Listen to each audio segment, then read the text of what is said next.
Today on the Treatment Free Beekeeping Podcast, Kirk Webster.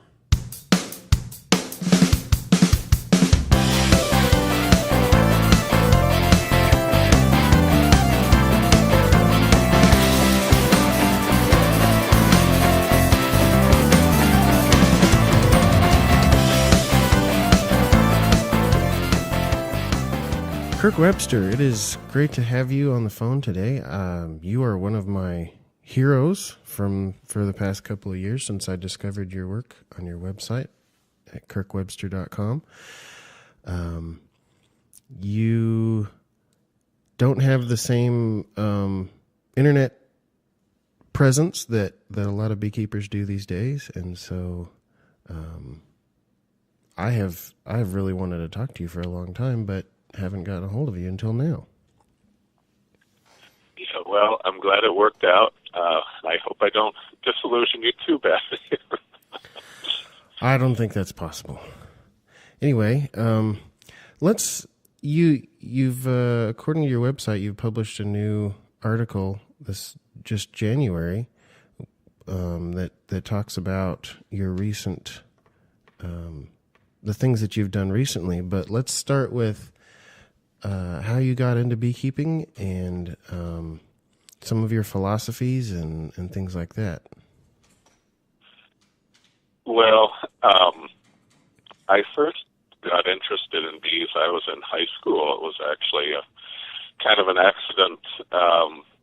I finished high school at a real small school in central Vermont called the Mountain School. It was a pretty isolated place on a little farm. I loved it there. There was lots of wilderness around, and spent a lot of time outdoors, skiing and skating, whatever, in the wintertime. And I hurt my knee in a pretty bad toboggan crash the year I was a junior in high school, and couldn't ski or go outside, do the things that I usually did, and I was just moping around, I guess, and somebody, I can't even remember who it was, felt sorry for me and gave me this little book about honeybees. Thought I might be interested, and I just started reading it, and I just said, "Gee, this is really interesting." So then that spring, I was back visiting my folks in New Jersey, and I tried to find somebody who kept bees right around there. This was in the pretty much right in the suburbs of northern New Jersey, but I found a man named Myron Cermak, who was a Ukrainian immigrant who lived just a couple miles, from my house where I grew up, and he had about 30 colonies of bees there. He was, getting elderly at that time. He first came to this country in 1914, even before the Russian Revolution or World War I, and he struggled like many immigrants do for a while, but he eventually made quite a good success starting a Ukrainian book and music store for the Ukrainian community in New York City. And that was, became quite a good business and enabled him to buy this nice house in the suburbs in Saddle River, New Jersey. And, his little compound there, I don't know if it was an acre or something like that, was surrounded by trees. You couldn't see anything from the road. You'd come up his driveway and then come around the corner, and his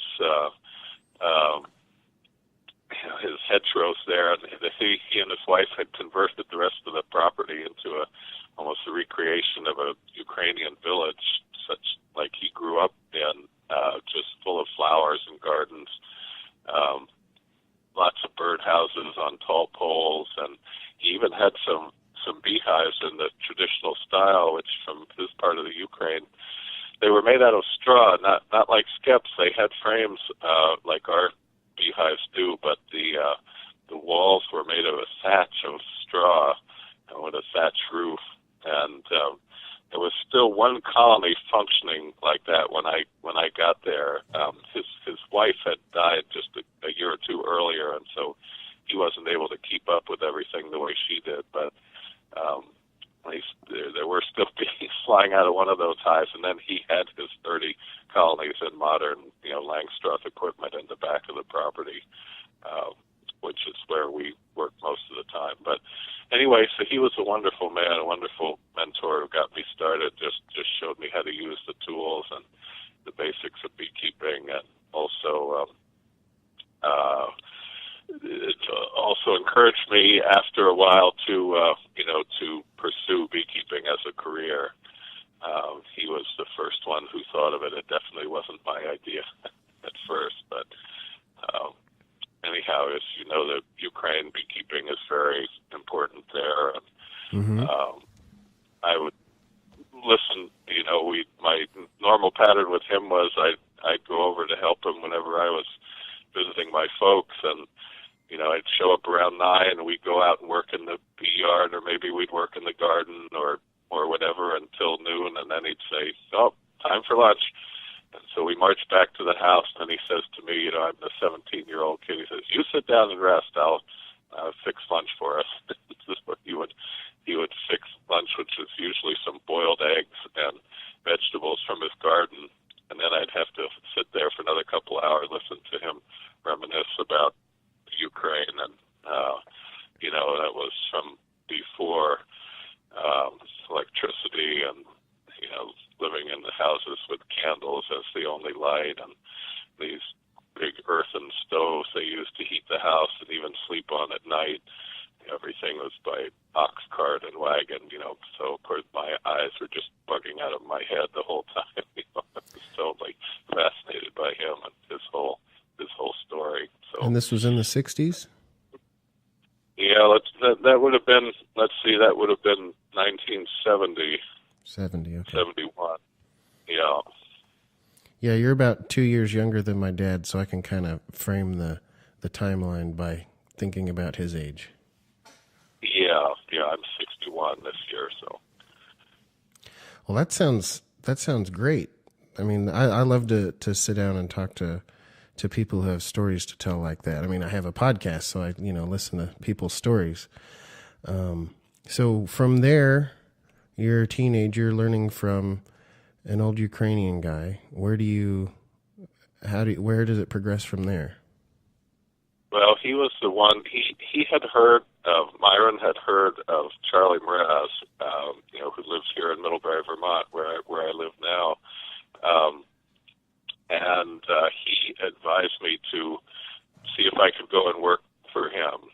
And Charlie, he's probably come up somewhere in your, at least somewhere in your, pursuit of talking with beekeepers. But Charlie was the son of Czech immigrants who were living on Long Island, and he got interested in bees when he was very young, and first had some bees there on Long Island, and then as soon as he was old enough to have a motorcycle, earned enough money to buy himself his first motorcycle and rode it out to the Finger Lakes region in western New York State, which was a famous buckwheat honey producing area at that time.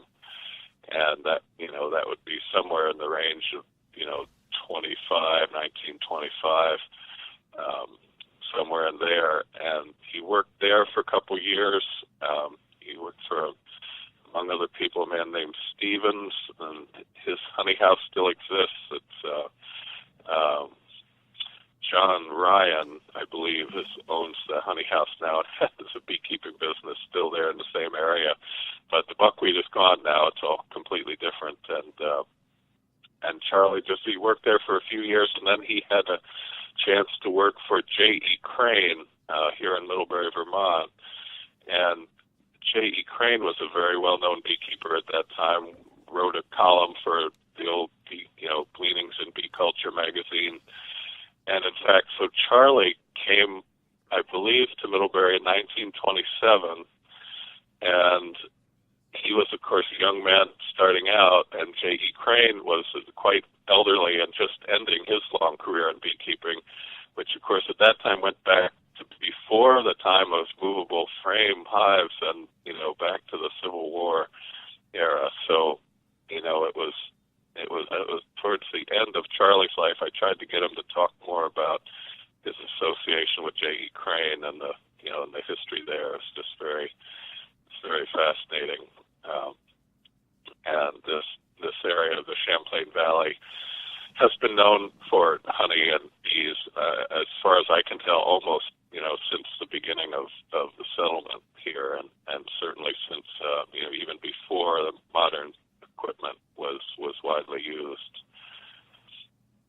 So that was my my Berlitz education in commercial beekeeping was working for Charlie in 1973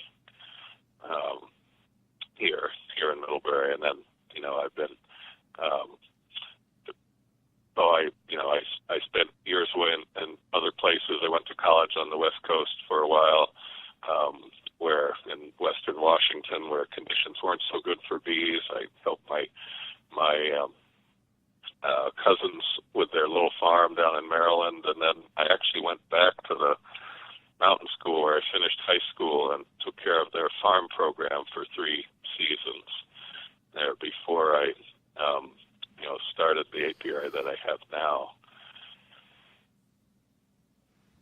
So when did you start the apiary that you have now?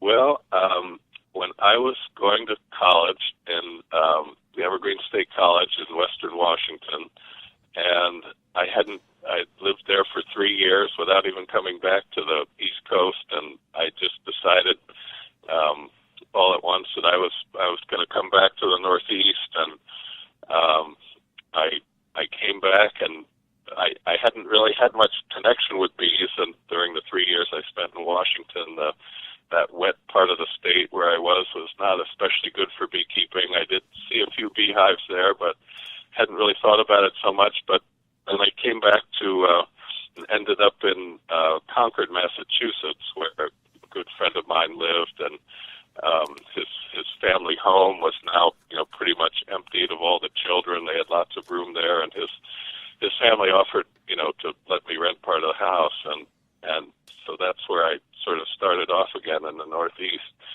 And just sort of by chance, I was visiting a farm there that my dad was a newspaper reporter, and he had written a story about this place, the Hutchins Farm in Concord, Massachusetts. And I just went over there to meet the owners and look at the farm, and they were very, generously taking some kid around the farm when I noticed some bees flying in and out of some bushes. And I said, "Oh, what's going on in there?" He says, "Oh, there's some beehives back in there, but we don't have time to take care of them. It's probably just a horrible mess." He says, "If you want to take care of them, you can have them, as long as you leave them here so they'll pollinate our crops." And so I literally had to cut the bushes away with clippers to get back to the hives, and they had been there for some years without any care or whatever, and the equipment, a lot of it was homemade with unplaned boards and stuff that they had done, but that just sort of rekindled the whole thing for me, and I took those four hives and split them all and made some new colonies, and I bought some new equipment, and I started looking on the want ads, this is before the internet, and found a few more colonies for sale and bought those and started splitting them. And meanwhile, I had been assuming that I would try to find another job like the one I had at the mountain school, or taking care of a farm for a school or an institution or something like that. And I was sort of using Concord as a base for that kind of search. I'd visit other schools and programs that had some kind of a farm like that all around New England. But then I just gradually started building up this apiary, and over a few years, I realized I'd rather work on building the apiary up to have as my own business rather than go back to working for another institution or whatever. And so that's just gradually over a few years, became a more serious thing while I was living there in Concord.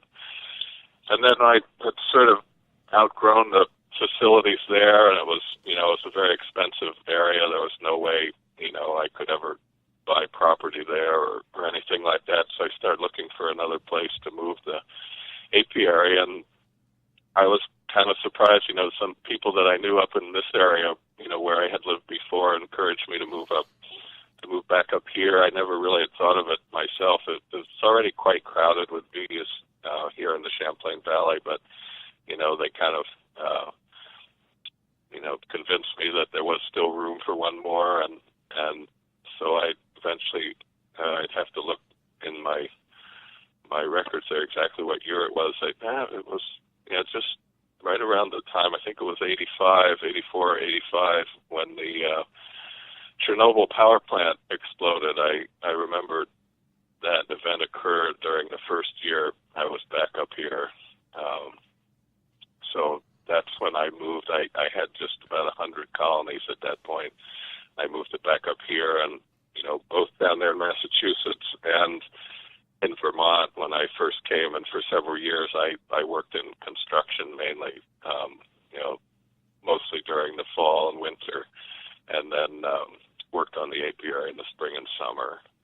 That's how I built it up until I was just barely able to have enough income from the apiary to support me full time, and just continued on from there. So not long after that, the Varroa mite showed up. And, well, I guess about that time, the tracheal mite was a big problem as well. Can you tell us about your experience with that? Yeah, the tracheal mite, we had the two mites, one after the other. And that was actually a very serendipitous thing for my whole career and the direction the apiary took, where we had the tracheal mite came here first before some years before the Varroa came. And so, of course, that seemed at the time like the end of the world. That was the biggest problem. Before that, the biggest real, limiting factor or health problem for bees here was American foul brood, which had always been here, and it was, pretty well under control, but that was the thing that could, destroy colonies and equipment if you weren't careful. But then this tracheal mite came, and all of a sudden, bees that looked perfect in the fall just couldn't live through the winter, and there'd be 30, 40, 50, or even more percent of colonies could perish over the winter, which was really a shock after we used to consider a 5% winter loss to be normal here. So that was a huge shock, and like I say, seemed like the end of the world. And we all tried at first, treating the bees with this menthol crystals. I think we all tried that at least once, and it was difficult to apply, and the temperatures had to be just right, and it was very easy to hurt the bees with it if it got too hot, and it wasn't very effective if it was too cold, and it just was very problematic. And so almost all of us just gave up on that after our first or second try, and just started, propagating the colonies that were surviving. And the other thing was, the serendipitous thing right at that time was I was already starting to work on this system that I've used ever since of overwintering nucleus colonies, of starting small colonies in the midsummer and raising the new queens for them, and then overwintering those queens and those small colonies on just 4 or 8 combs over their first winter. And this whole thing I just discovered by accident. You can find it in the old books. J. Smith and others had systems of overwintering small colonies that they used very successfully in the northern states, but it had kind of been forgotten and fallen out of use when it was so easy to get queens and packages from the south. And frankly, when those queens and packages did quite well here, before the tracheal mites came, it was really amazing how well those bees that were selected and raised in the south did here in New England. But once the tracheal mites came, that was the end of that. So I was already, I had already ramped up that system enough, so I was producing quite a few nucleus colonies over the winter. And so when these big losses from the tracheal mites came, I did have bees of my own to replace them with. I didn't have to get bees from the south or queens. I could use my own stock. So anyway, that just naturally led to a system where I was rapidly propagating new colonies from survivors of the Tracheal Mite assault there, and it didn't take too long, just about 3 seasons, when the apiary had regained its strength again, and frankly, the truth was, I had, at the end of that time, I had bees that were even better than the bees I started with.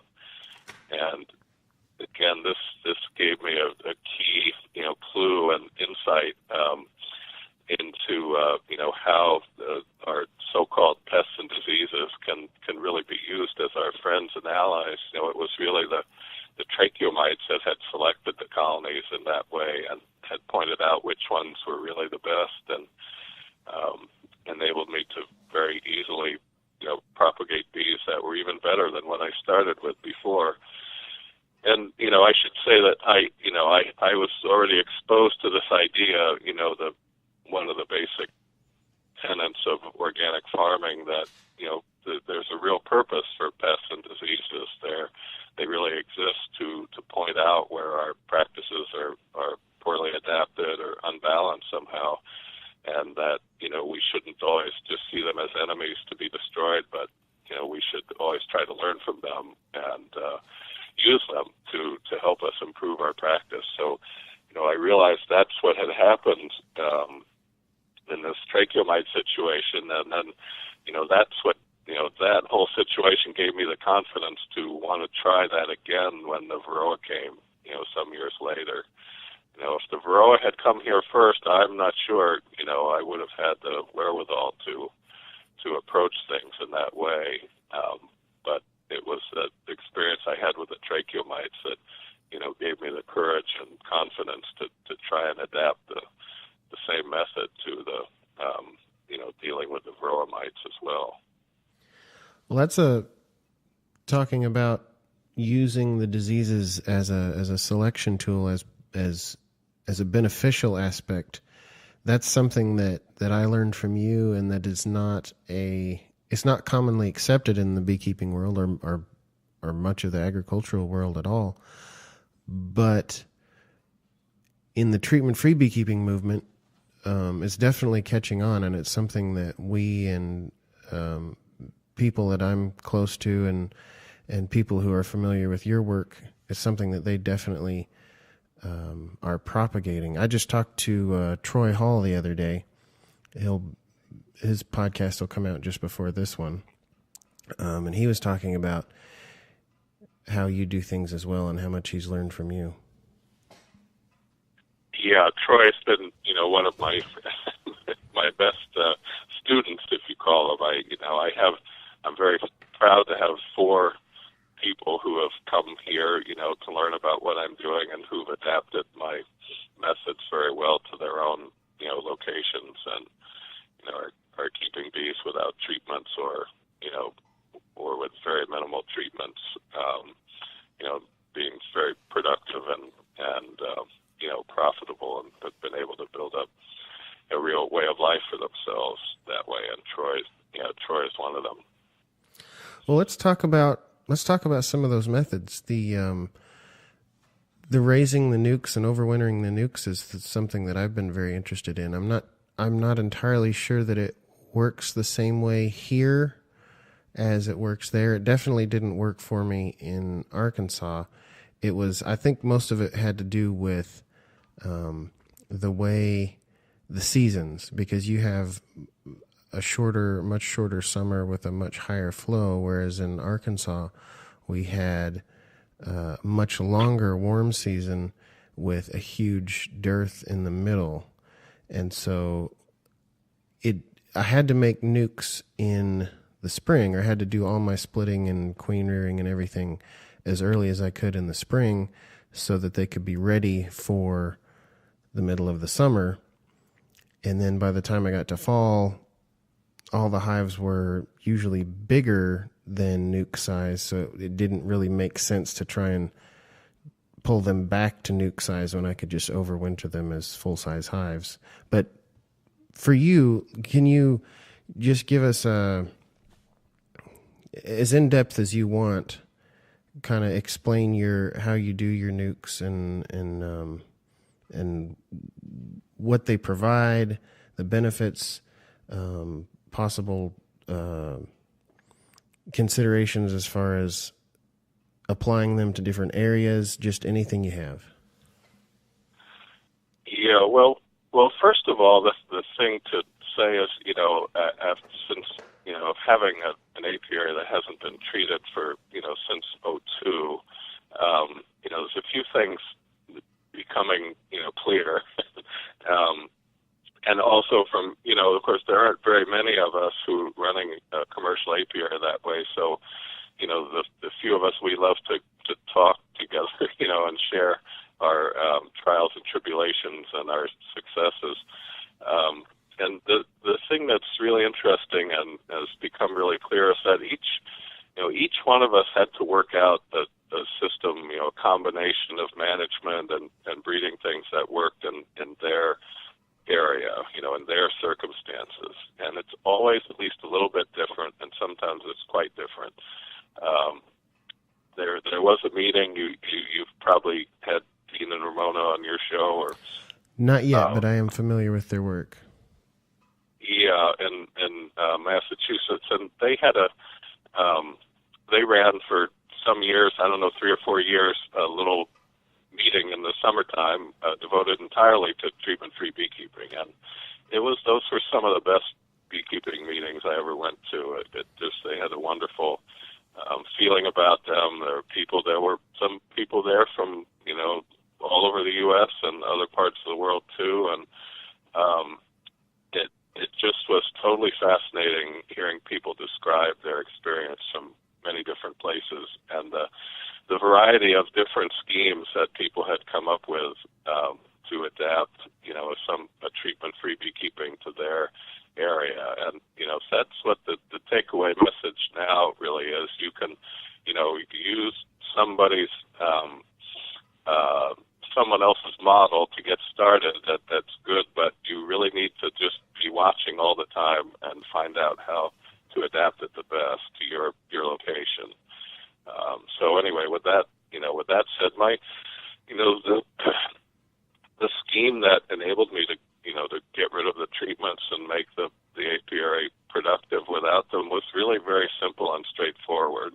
I wouldn't claim it was easy, because just losing or worrying about risking so much of your apiary at the beginning is really stressful and trying. But with the experience I had with the tracheal mites, the encouraging things that I heard from, at that time, there was very few people with much experience without treating the bees, but there were, glimmers of hope here and there, and indications that, this varroa mite was not as completely overwhelming to beekeeping as it was made out to be.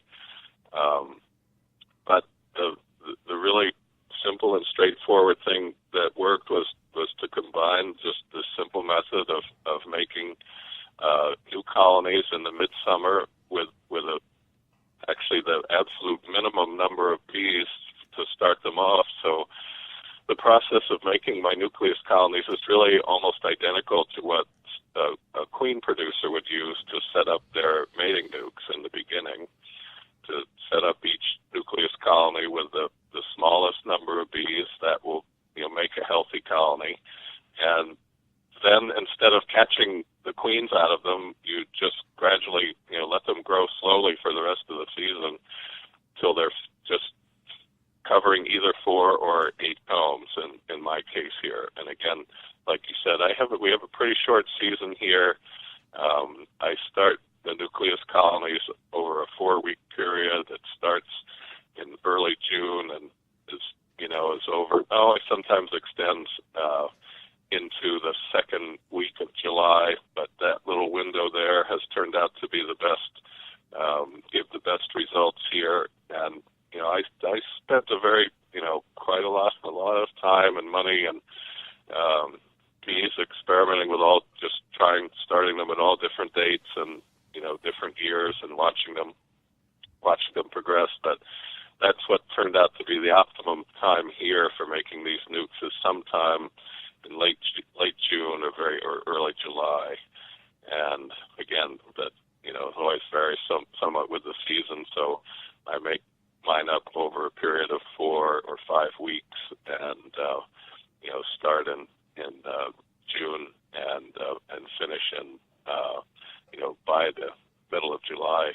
There, the people who tried to copy my method at first, they often made the mistake of starting the nukes later, like in August, where there is still enough time if conditions are good for a small nuke like that, made up in early August even, to grow if there's a good fall flow, to grow and fill the 4-frame space. But those colonies started late, just had a very poor record of overwintering success, and that was my experience too.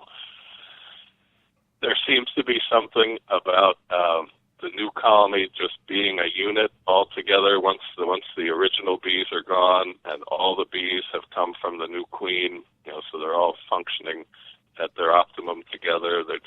It seems to be important for that process to go on before to go run its course completely before the cold weather comes and the bees start to cluster. So again, that's what we sort of found out by trial and error, but that's really the basis of it. I use for most of these nukes just standard hive bodies that are divided in half with a special feeder. You can see pictures of all this on the website there. There's a photo gallery, and so it makes and I have a special bottom board that just makes a nuke box with holding 2 completely separate colonies, and so there's room for 4 frames on either side. And I just start each one with a good frame of brood, mostly sealed brood, right next to the feeder. A good frame of honey first with the bees on it, whatever bees are working on that frame next to the feeder, and then a good frame of brood and the second position, and then the third comb is where I use up all combs of pollen or combs of eggs, young larvae,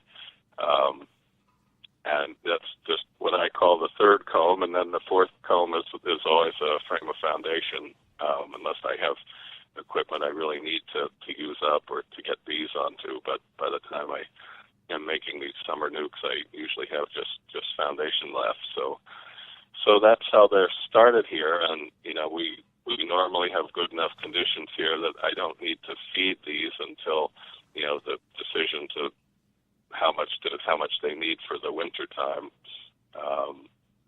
And I usually do any fall feeding that's necessary. I try to do it the last week of September or the first week of October. That's kind of the optimum time here.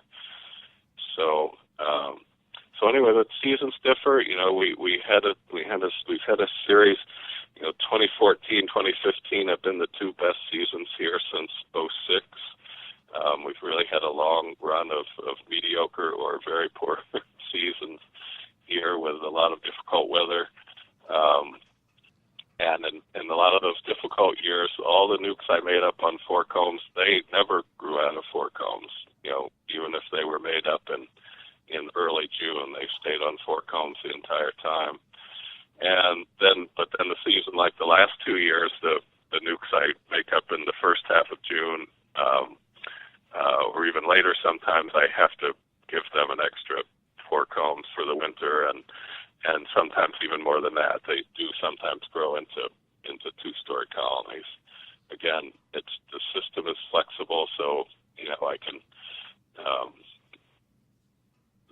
I can have good success no matter what the season is like, or at least reasonable success. 2011, 2013 were definitely the most difficult years of my career for producing honey and bees, but even those years too, I produced extra bees and had some for sale in the spring.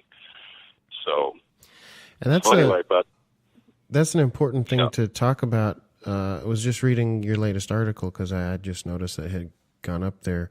I've read the whole website, and I recommend that anybody who's even kind of interested in treatment-free beekeeping should go to kirkwebster.com and read the whole thing. It's not nearly as expansive as, say, Michael Bush's website, and it's in a different sort of format, but it's excellent information. Will give you all sorts of conceptual information and philosophical information, as well as practical and how to do specific things. So I was reading that article, the most recent one, and you were talking about 2011 and 2013. Can you just kind of tell us that story, what all happened in those years? Well, they were just very difficult weather years. Both years we had a very excessive rain in the first half of the season. That often sets us up for a difficult time when we sort of, a lot of our summer resources for the bees depend on the clover, all different kinds of clover which bloom here. It can bloom on hay fields and pastures, but it really depends on the normal progression of warmer temperatures in June and the soil drying out. That's what gives the clover an advantage over the grasses that grow together with them. And when we have really excessive rain and cold temperatures that last through May and June, it gives the grass a huge advantage over the clovers, and they can basically choke them out. So we have very little clover blooming later on, no matter what the weather's like. So that was the way both of those years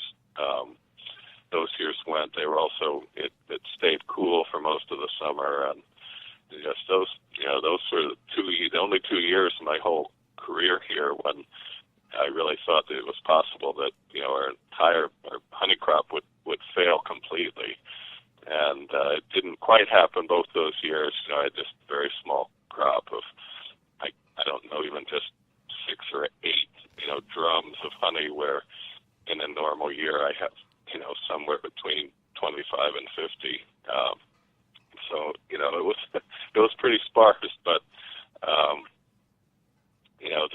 the good thing was I like keeping the apiary balance between producing honey and producing bees for sale, and so I always had some bees for sale and selling some queens in the summertime. And I'm just very conservative as a farmer. When I have a half decent year, I try to defer some of the payment till the next year to give me just in case of having a bad season. So between all those things, it wasn't too hard to keep the apiary going. But and it also helped a lot. Dean and Ramona started buying the honey. They wanted to market it as a special product and paid a higher price for the bulk honey than they could have gotten elsewhere. That was definitely a big a big plus for me too. That helped a lot. But that's pretty much the story in a nutshell there of those 2 years. But I guess excuse me, the takeaway from that and from throughout history of your beekeeping, the resiliency of your method is one of the great features, don't you think? Yeah, definitely, and that's something I've really tried to pay attention to. And again, the other so I've described half of the story here with the production of Nucleus colonies in the midsummer, but the other half was having access to the Russian bees, to having some stock that already had a history of coexisting with Varroa. And the results were not perfect, but the Russian bees definitely, of all the bees I tested and tried in my system, were far superior to any other, just in their general fitness and their resiliency. They have a lot of conservative and resilient sort of related traits that have enabled them to survive in a similar cold environment, and also where Varroa mites may have been present for up to 100 years, where they came from in that part of northeastern Russia. So that was, I'm not sure I could have done this without them. When I first started off around 2000, when the Russian bees first became available to beekeepers, I also tried to collect any other bees that had, were supposed to have some promise or some ability to coexist with the mites. I tried the original, I think what they call VSH now, they called SMR at the beginning, suppressed mite reproduction, from the lab in Baton Rouge. I also got some survivor queens that other beekeepers sent me, just from bee yards that had, been abandoned, and all the colonies had died except one or two that seemed to be thriving, and a few beekeepers sent me some queens like that, which I had, no idea at all what their ancestry was. And then I tried to, with my initial experiments, just with my own bees that I had here, of leaving them untreated and, finding a few survivors.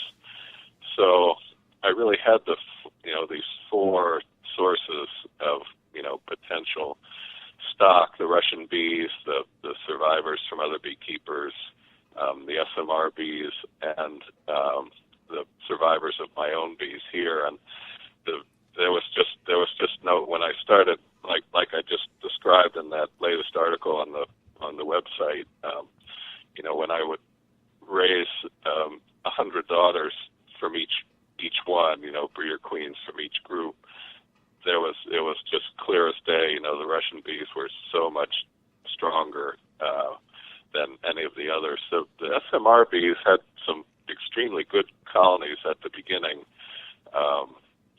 and quite a good percentage of them just in the first year. But just with back crossing them to other survivors in my little controlled mating scheme, they lost.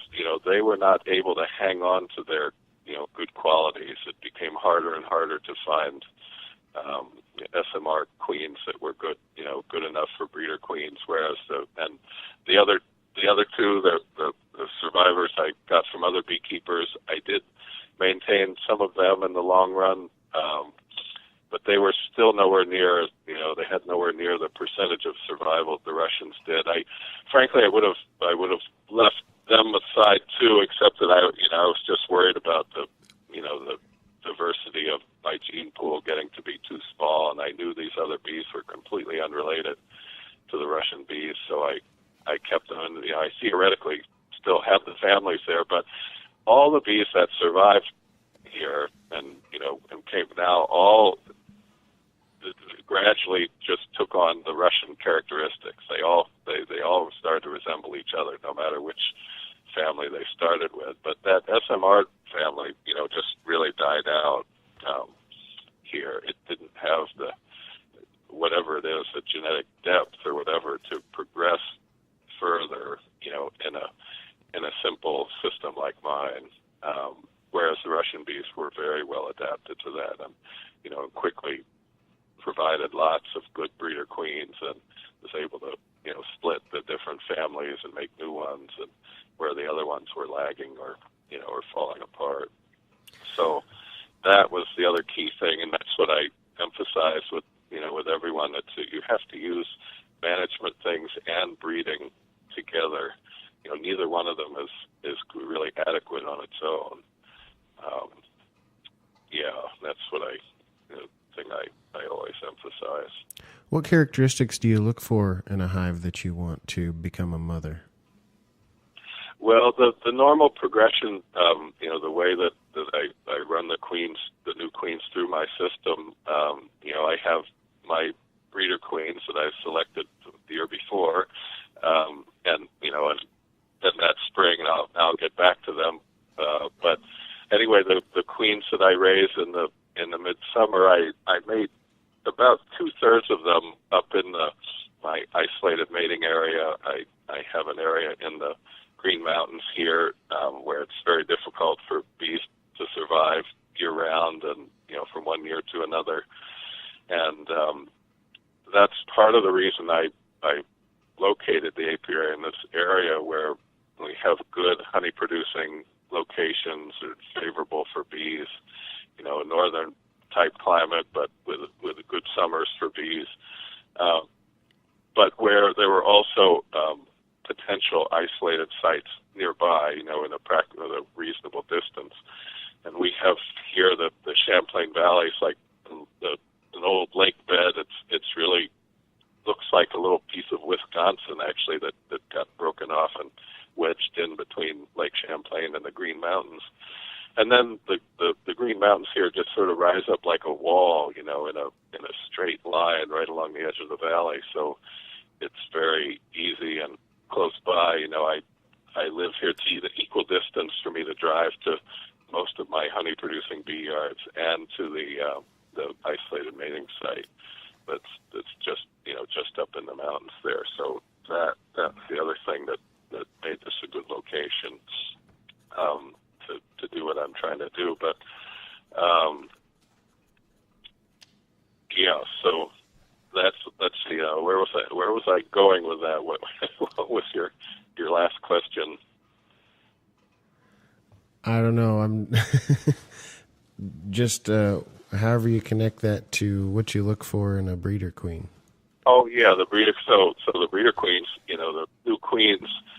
I do mate some down here in the valley where I have quite a few bees around there, but it's crowded with other beekeepers too, and excuse me, each one of them has following a different plan.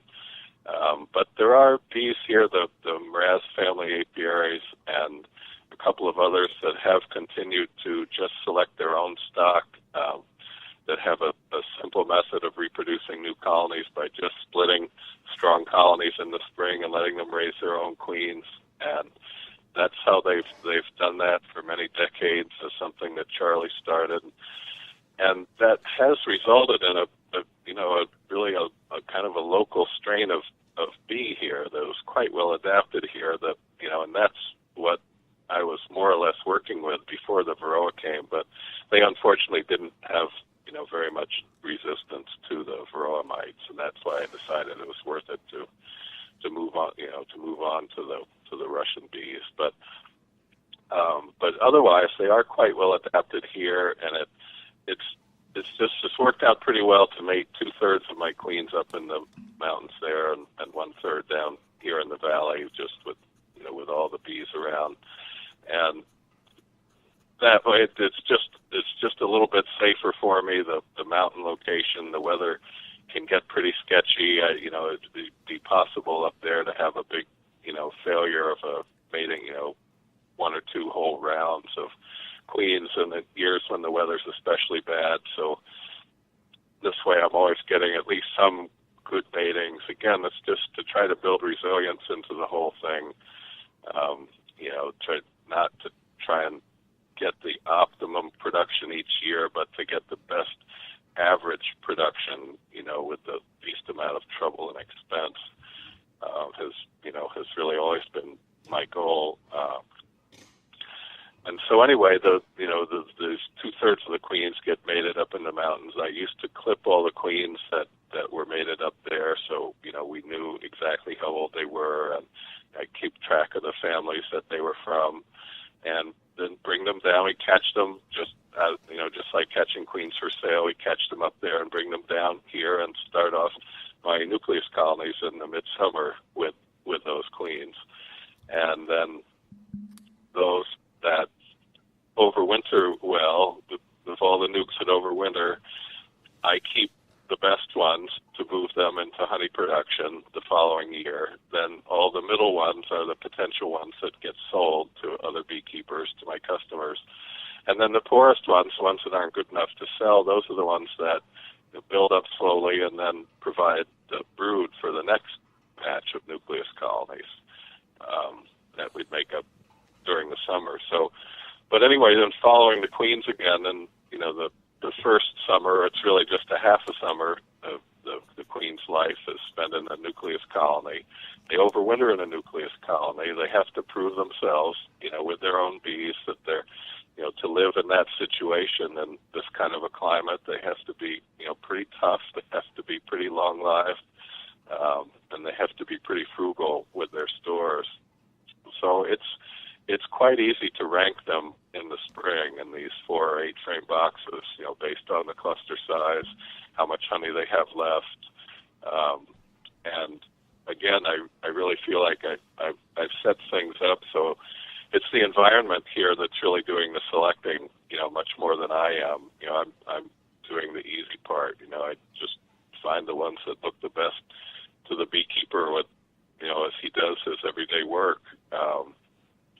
But then, you can evaluate the colonies and the small nukes for their characteristics too, like their temper and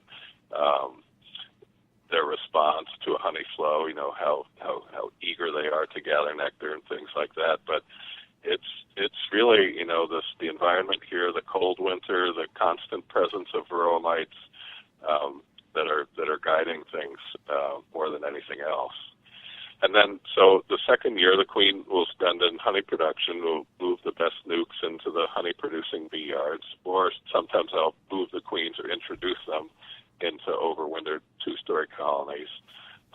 And then they spend their second year, or the first full year in the honey production colony, and that's pretty much the acid test for varroa resistance for the colony, for a queen to head a colony through a whole season, with a big brood nest the entire time and continuous brood rearing during the warm weather, or at least continuous while while conditions are good. The Russian bees are pretty sensitive to conditions, and sometimes they slow down their egg laying during a dearth period or whatever. But anyway, that's really the acid test of honey production. And then if those colonies that produced a good crop of honey over winter and have a really good looking cluster of bees in the spring with nothing wrong with them, there you've really got something worth propagating. Well, that rule of thirds you were talking about, where you kind of split them up into thirds and sell the middle and keep the top, and then use the bottom for brood. That is something I definitely got from you, and something I've been using for several years. And the way I do it is, and this links into one of the other things too. I don't know if I got this from you or maybe Michael Palmer, and that's not splitting the really good productive hives, because a lot of times, especially with hobbyists, they want to take their best hive and they want to split it, but then you kind of lose a lot of your honey production there, and you kind of fluster the really good production. You kind of mess it up by splitting it. Whereas using a method like grafting, you can take your best hive and get the genetics out of it, but not mess their production up for the year. So I just wanted to point out that rule of thirds is really useful. And what I did was, like you, keep the top third for myself, sell the middle third, and then I don't know if you do sort of the same thing, but the bottom third, I would, in the spring when I use queen castles for mating nukes, and so I would just take all the brood from one of those hives. Say a hive only has 6 or 8 frames of brood. I would take all but one frame of brood and leave them with the field force and then that one frame of brood, and then they would have their chance to build up again before winter. And if they didn't survive that, I wouldn't really consider that a big loss, because they weren't doing that great to begin with. And then I would have all this brood to make my mating nukes with. Yeah, exactly. That's quite close to what I do. I use, now I don't take any brood at all from my honey producing yards right. for making nukes. Now, I could, but it's just efficiency wise, and I've got the whole system ramped up to the point where I just have yards entirely devoted to honey production, and then other yards entirely devoted to nuke production. And so the colonies that are left after moving the best ones to honey production, the nucleus colonies that are left after moving the best ones to honey production, and then selling some, and then the poorer ones that are left, I assemble them all and a couple of 2 or 3 locations in just one corner of these big nuke yards, and I just let them slowly build up until, ideally they're just barely covering 20 combs, which is much later than, any of the other colonies are already working in honey supers or whatever. But those weaker colonies, it provides brood at just the right time, for making my next crop of nucleus colonies. And I use up mostly the entire colonies.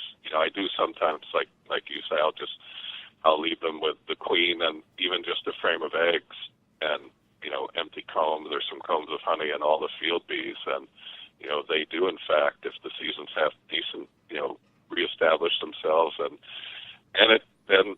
usually without any mite problems at all, because you've taken most of the mites out with the brood.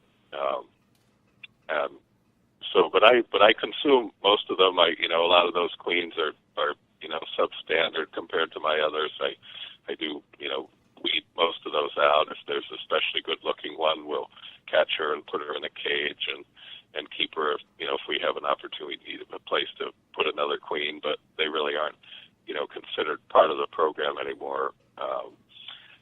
And that's how I manage mine. But there's, all different ways to do it. It makes sense to me what, Michael has described of even, taking apart his colonies in the honey producing yards that aren't producing anything, and using all that resource for nukes. Well, I guess a lot of that would depend on your mobility. Like you were talking about moving hives around to different yards. How much do you do that? Well, that's the reason I don't take brood from the honey-producing yards, just because I already have, and I try to do the minimum amount of moving. But it's really in the spring and the early summer, getting everything in position for, getting the bees to the honey-producing yards, getting the nukes to where the customers can pick them up, and then consolidating the poor nukes that'll be brood, brood source or brood mothers for the next crop of nukes. That's a lot of the moving that I do is revolved around that. And then when I make the nukes up in the nuke yards, we do, make them up and then move them to a different yard. It just makes a little bit better. So they don't recognize where they are when they start off. How many total colonies do you like to keep in a normal year? Well, I try to produce honey with about 300, and now I'm trying to work with 10 honey-producing locations with 30 in each location. And then I have another 4 locations just for producing nucleus colonies. And again, I move them back and forth in those 4 locations. I usually, it depends on the year, what's going on, but, there's usually between 100 and 200 nucleus colonies there at the end of the season in any of those locations. If someone wants to buy a nucleus colony from you, about what time of year should they get their order in before everything is spoken for? Well, they need to, like right now I already have a list for 2017 going. Nice. My production is not huge. My goal is always to sell, 200 boxes of bees. I sell the boxes with the bees, and some of those boxes have an 8-frame colony in them, and some of them have 2 4-frame colonies in them. For some years I did just 8-frame nucleus colonies, but the pairs were always very popular. It's a great buy for people. It's a really great product, and I had some trouble at first controlling the Russian bees in that small space in the spring, but now I'm starting to sell those again. But anyway, I didn't reach that goal, during the real poor years there. And I didn't quite get there last year almost, but I'm creeping back up to it again. But I've kept that, that production goal for a long time. Really hasn't changed, the size of the apiary. And I had been also selling, around 300 queen bees each summer also. I'm taking a couple seasons off from that to rebuild, to get some new combs drawn out for foundation on the baby combs. and to free up a little more time here at the farm. Now, I live in a place now where I have a little farm to take care of in addition to the apiary. So, I just need a little more time for that. But I'm hoping to go back to selling queens again in 2018. So do you build? Go ahead. The production is small. Yeah, it's just the production is pretty small on the grand scale of things. My big project now, I'm starting to have some people working with me full time here who are really interested in starting their own apiaries and want to learn this method from the beginning. And so I have my first real sort of full-time apprentice types moving in here very shortly. So that's my big excitement at the moment. And that's where I'm trying to put whatever extra energy I have now. Do you build those boxes yourself, or how do you do that? Yeah, I do. I buy some pine lumber here every spring and just sticker it up and dry it over the summer and then plane it and build it from scratch. I buy the frames, knocked down, already cut out and assemble them, but I build everything else. I make the foundation too. That was, one of my big, my huge projects that actually caused me much more grief than the Vermont ever did, I think. It was really hard setting up a system. Now that I have it all working, it seems pretty simple, but I got a lot of bogus information, and the first mills that I had made a foundation that the bees didn't recognize very well, and would often make their own pattern on top of it. So, but I've overcome those things now, and even though I don't think this issue of the foundation being contaminated has turned out to be as big an issue as I was afraid it would be, and that's really good news. And there's more beekeepers now using formic acid and thymol to control the mites, and I have several beekeepers I watch and help out here and there, and just watching their colonies grow with the foundation from the factories, from the companies, and I really can't see that it's really holding them back in any way. So I'm glad that hasn't turned out to be as big a deal as I thought. But I did go to all the trouble and learn to make my own foundation, with a simple system that I could make a couple thousand sheets every year. I don't want to sell it or anything, but we do have a pretty long winter here, so I have time, to do that. It takes about a week now to make, from setting up to cleaning everything up to make my 2,000 sheets or whatever. The foundation contamination thing is something that I have talked about for a number of years, and people would say, well, why do you buy foundation when the wax is all contaminated and all this stuff? And I'm saying, well, number one, foundation is made usually from cappings wax, which of all the wax in the hive is going to have the least amount of contamination. It's the freshest, it's the whitest, it's the newest. And then the bees don't really do much with the foundation itself. They just build off of it. So the nature of the chemicals being lipophilic and how they stay in the wax, I just don't see the foundation causing that much of a problem. And as I've told them, I've been using the same foundation for 13 years now, and I can't see that I've had any sort of setback because of it. Yeah, that's been my observation too. Though there were a couple studies, that at the beginning, that's what worried me, that they were showing that increasing amounts of coumaphos in the wax they used for the queen cell cups was definitely affecting the queen larvae. A couple that were done, and but coumaphos is pretty much gone. I think now. I'm sure Amatraz not all that red hot. A lot of people still using that, but it just seems like more and more people going towards the acids and thymol products.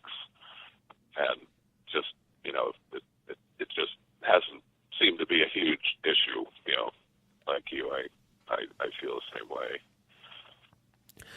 Well, there's so many more questions I want to ask you, but I think we have to wrap it up for today. Really want to thank you for consenting to talk to me today, and hope to have you on again at some point. Your information has been really foundational for my beekeeping, and I have certainly passed it on, with attribution, of course, to people that I talk to, especially certain specific methods. And I really just thank you for having this conversation with me. Yeah, well, you're very welcome, and I'd be glad to do it again if we just can plan a little bit ahead and maybe keep it out of that real busy window from the middle of April till the 4th of July. Yeah, I'd be glad to do it again if it's helpful to people out there. That's fine with me. Absolutely.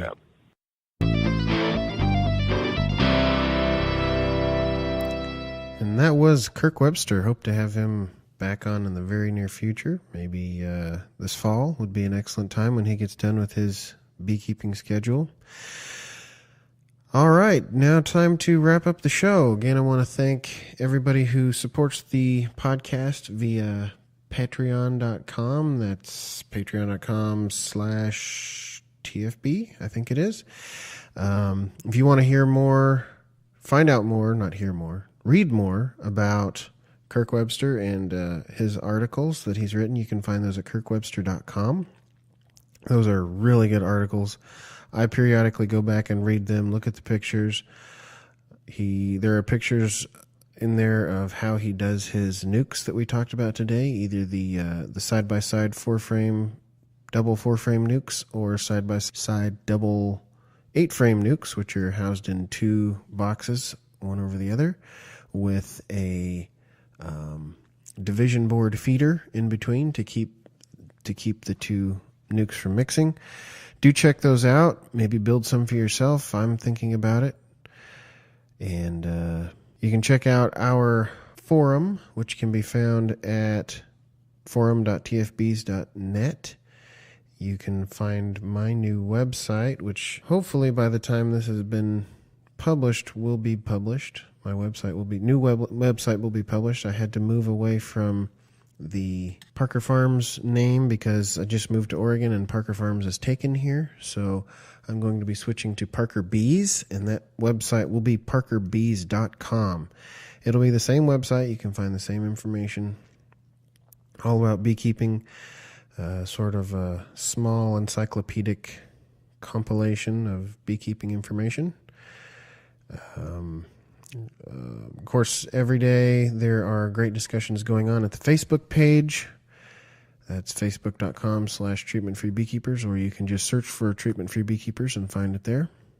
I guess that's about it. So have fun keeping bees, because if you're not having fun, you probably shouldn't be doing it.